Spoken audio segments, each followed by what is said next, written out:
ছোট্ট একটি গ্রামের পাশ দিয়ে বয়ে গেছে একটি নীল পানির নদী। নদীটি দেখতে শান্ত হলেও একে সবাই মরণ নদী নামে চেনে। এই গ্রামে বাস করত অসহায় এক বৃদ্ধা আর তার নাতনি নীলা। দাদি, তুমি মাঝে মাঝে নদীর পাশে এসে বসে থাকো কেন? গ্রামের সবাই বলে এই নদী নাকি মরণ নদী, তাই কেউ এই নদীর কাছে আসে না। এই নদীর সাথে আমার আত্মার সম্পর্ক। এই নদী আমার কাছ থেকে আমার আপনজনকে নিয়েছে।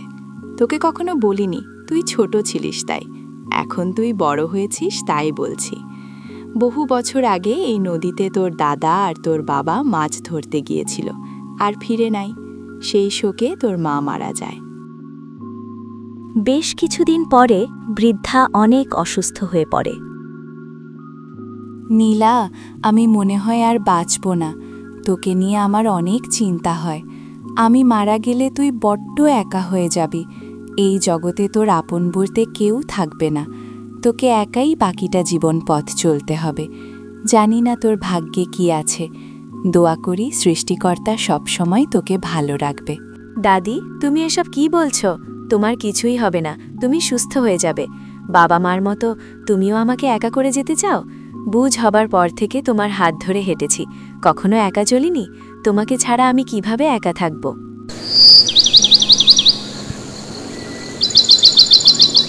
পরের দিন সকালে নীলা ঘুম থেকে উঠে দেখে বৃদ্ধা মারা গেছে।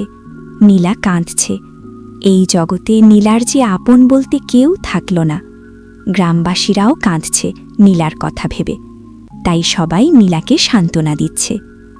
ছোটবেলা থেকে নীলা এই গ্রামেই বড় হয়েছে। নীলা খুব শান্ত স্বভাবের ছিল। দাদির কাছে মরণ নদীর গল্প শুনে নীলা মাঝে মাঝে এই নদীর পাড়ে বসে থাকে। নিজের একাকিত্ব ও কষ্টগুলো নদীর বিশালতার সাথে ভাগাভাগি করে নেয়। প্রতিদিনের মতো আজকেও নীলা নদীর পাড়ে বসে কাঁদছিল।